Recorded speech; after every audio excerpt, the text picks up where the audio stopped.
Good evening, everyone. Time for another silver update. And we're going to do kind of a year-in review of both silver and the economic conditions. We're going to take a look at the Silver Institute's review from last fall, and then we're going to look at the debt clock and some of the economic figures. First up here is the euro. We took a big jump off the cliff. You can see that here. Right on the open. Now we're having a big snapback rally. I was about to pull up the euro overlaid with silver, but then I noticed when I went to do that silver was starting to rally. I was expecting to see silver go down with the euro because that's been the pattern lately, and perhaps gold go down with the euro, but that didn't happen. So something's going on in the euro, but it's snapping back really hard. You can see that's a pretty big move from about 1.2 euros down to 1.865. Pretty big move. So let's get over to the Silver Institute's report. This is the interim report. This is going to be the interim report for 2014. This was released in the fall of last year, but it gives you an idea of what they're looking at. So I'm just going to go through some of the charts and some of the statements and then comment on this. First off, of course, we have silver prices, and then we have silver prices versus the US dollar. So you can see the strength that's come into the dollar lately, and pretty much near the time when the dollar started to strengthen, that's when silver started to decline. You've got silver quoted in 3 different currencies here: the Japanese yen, the Indian rupee, and the US dollar. So that's kind of interesting if you remember what we were talking about with the lock and the silver fix going forward, that they would be quoting the Indian rupee. Next is silver, gold, and oil prices. I'm not really sure why they include that. Maybe it's because of the impact of oil on the cost of mining. Next is the gold-silver ratio. Now, this one is not the most recent, but when we got that $15 handle or so, we were very, very close to 80. So you can see from a historical perspective, that 80 price, the last time that 80 ratio signaled a large decline until we got all the way up to the silver peak with a 31.7 ratio. Now that's still a ridiculous ratio when we're looking at things historically, but just to show you from the chart there, it appears that it is near that reversal point like it was back in 2008. This is world silver demand, and for some reason they're doing a 10-year comparison, so you can see 2004 actual versus 2014 forecast. Now, it's done in percentages. We know that the raw numbers of ounces have gone up quite a bit, but these are just percentages. So the big takeaway, of course, is going to be the drop-off in photography. We know that photography's gone digital.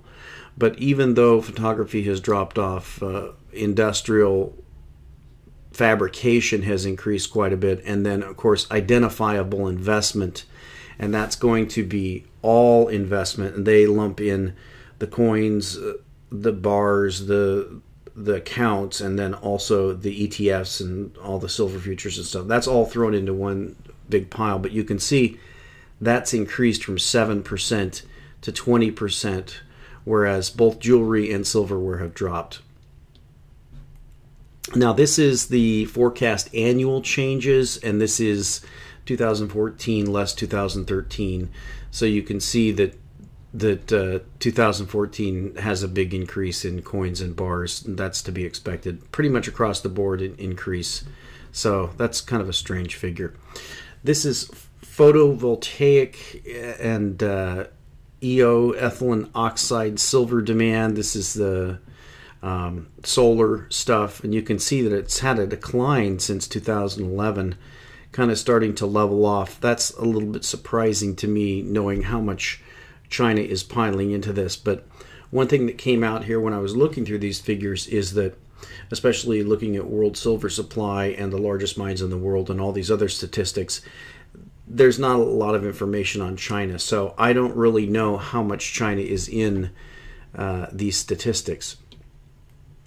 So here's the demand summary, and it's kind of interesting the difference between these two bullet points here. You can see a surge in interest in the last quarter of 2014 is not enough to offset a weaker Q1 through Q3. Total physical demand is forecast to fall by 6.7% in 2014. So demand is falling according to that. And then next bullet point, higher coin and bar demand in Q4 and in 2015 could lead to physical shortages and higher local premiums. How do those two go together? That doesn't make any sense.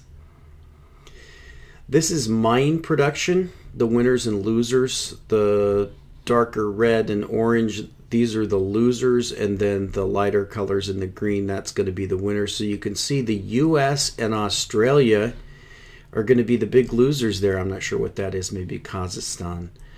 But that's very curious to see that the US and Australia are actually declining in their silver production. Here's the world silver supply, and this is a 10-year comparison from 2004 to 2014 forecast.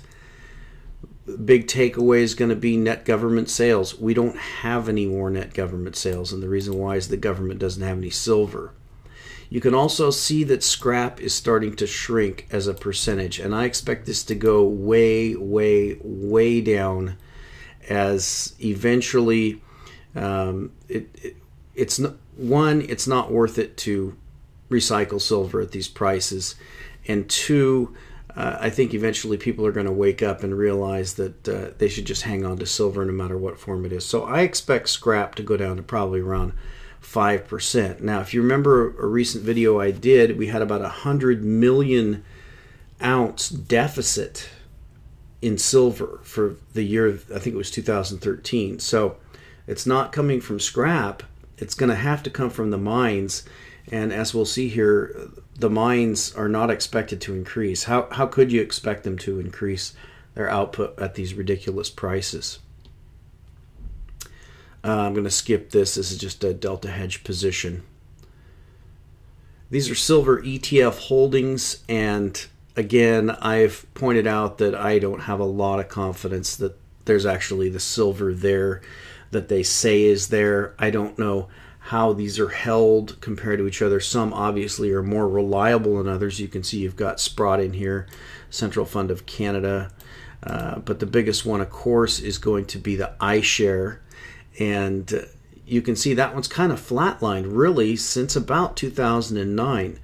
The big increase is this other category. And again, the other category, you can see here, Julius Baer, Mitsubishi, Sprott, Central Fund of Canada. So kind of the private silver ETFs. That makes a little bit of sense as people begin to distrust these official ETFs.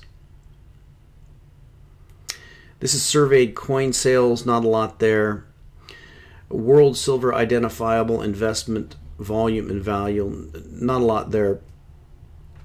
Investors' positions on the COMEX, I'm going to skip that.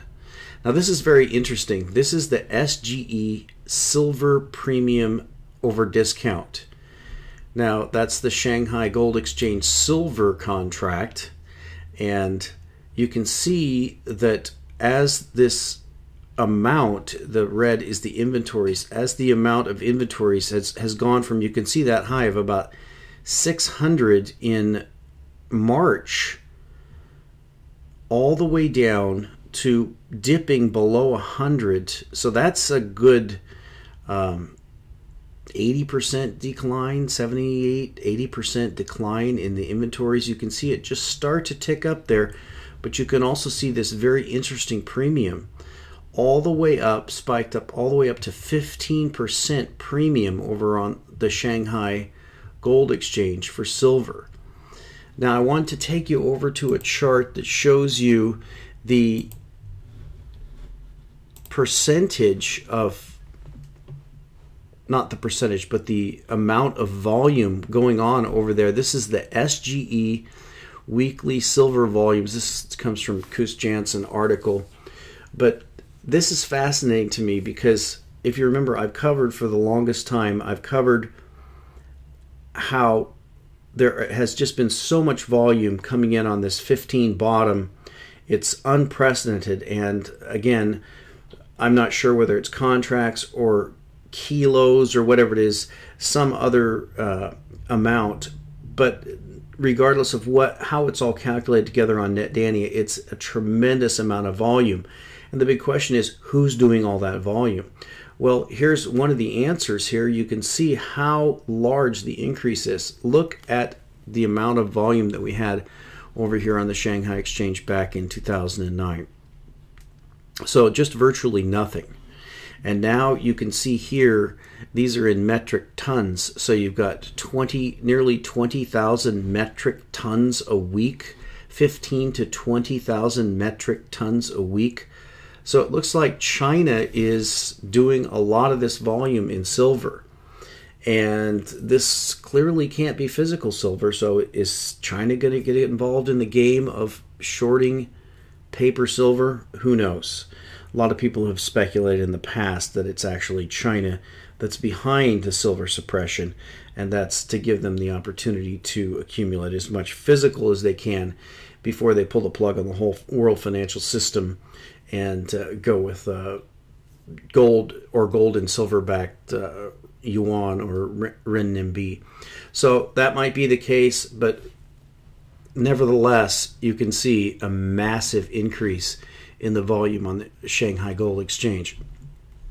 Now let's get over to the fundamental economic review numbers here. Now, you know, I always pull out this debt to the penny, and we're going to see that that isn't going to match up when we get over the national debt clock. That's not surprising. But you can see here, I pulled it for the 3rd of January 2014. We come in at about 17.3 trillion in debt. We come up to the most recent, and we don't have a report for the new year, but we have on the last day of the year, you can see they popped in there and added $100 billion on top of that debt the last day of the year. So we jumped up to 18,141. So we're still sitting at that roughly $800 billion a year that we're adding to the debt. And that, as far as I can tell, that is the deficit. So why is there a discrepancy? I don't know. It has to do with sleight of hand, financial shenanigans. But you can see on the debt clock that we have this figure here of $479 billion. That's the U.S. federal budget deficit, and you can see it's going down. So there's a big difference between 479 billion and 800 billion. But the fact of the matter is that 800 billion is how much higher our debt is than it was 1 year ago today. So let's dig into this. There's more here than the last time I visited it. There's a lot of interesting stuff, so I just wanted to point out some things here. The first I wanted to point out is this comparison here between total national assets and U.S. unfunded liabilities gap. So that means if they use generally accepted accounting principles to calculate the unfunded liabilities, then this is the number we'd have, and you can see it's $92 trillion. And the listing here for total national assets is $110 trillion. So we have nearly promised every penny of national wealth to future recipients. So that is an absolutely shocking number. Now, the direction of some of these numbers I have to question. I don't really believe that they're what they say they are, but you can see here just on the national debt number it's off because we know we came in at 18,150. So this is just a guesstimate by the host of this site. So another big number here, U.S. gross domestic product. Now you can see that we have exceeded, if you remember, I did a video when we had just exceeded our gross domestic product. We had just barely passed it. I don't remember if that was last year. I think it was last year. And you can see we're significantly ahead now of the GDP. We're racing ahead with the national debt now With that 150 number in there, we're talking almost $800 billion, $800 billion now. We are ahead in the national debt than what we put out in gross domestic product. So let's go over and break down some of these financial numbers here that are really, really shocking. Now, we know we have a U.S. population of 320 million, and they tell us the workforce is 147 million. The first one that really stood out to me here is that I haven't seen them do this before, but they actually did a 2000 comparison, and you can see here that the U.S. workforce was 153 million in 2000, and now it's 147 million. That is absolutely shocking. Over the course of 15 years, the U.S. workforce has actually shrunk. And you can see that's this not in labor force number. The not in labor force number today is 92 million. The not in labor force number back in 2000 was 78 million. Absolutely shocking. Now, I've covered before the total number of recipients. You can see here 158 million people receiving benefits from the government. That's out of a population of 320 million people. You've 44 million people living in poverty. You've got 55 million Medicare enrollees. You've got 46 million food stamp recipients. I'm not going to count this without insurance, but you've got 70 million people on Medicaid. So those are absolutely staggering numbers. You've also got only 117 million income taxpayers. You can see private sector jobs is 116 million, but you've also got 27 million part-time workers. So if we subtract that 27 million from this 116 million private sector jobs, are we talking about only about 90 million full-time private sector jobs that are paying for all this? Now that is absolutely insane. Let's do a calculation based upon the average salary and compare that to the amount of workers that we have. Now again, here we have 23 million government employees. I'm not going to include them because I don't consider them adding to, I don't consider them paying taxes because their taxes come out of someone else's taxes, and I don't consider them adding to the GDP either. But you've got 23 million there. Let's just use this number here, private sector jobs or income taxpayers, say it's around 117 million.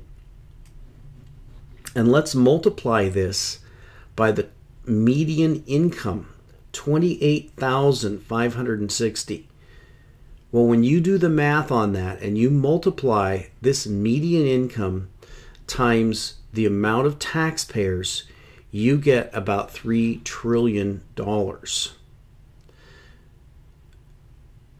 Let me do that math because that just doesn't sound right to me.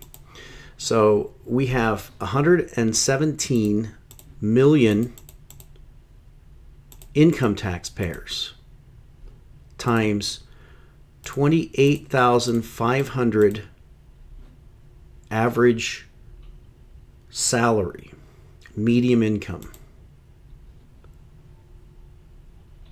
And that's millions, billions. So we have $3.334 trillion. Now think about the implications of that. $3.334 trillion is, if we go by the average and multiply by all these private sector jobs, if we take every single penny that all of the private sector jobs earn, that's still less than the federal spending for 1 year at $3.569 trillion. So these are staggering numbers. In review, nothing has changed. Things have gotten worse. Things are not getting better. And that's going to mean that the fundamental picture for silver is only going to continue to improve. I believe that a day of reckoning is coming. I can't make any predictions because I've made too many wrong predictions in the past. But things are so out of whack that things like silver, you can see we've got a pretty good rally going on here now with this euro sell-off failing.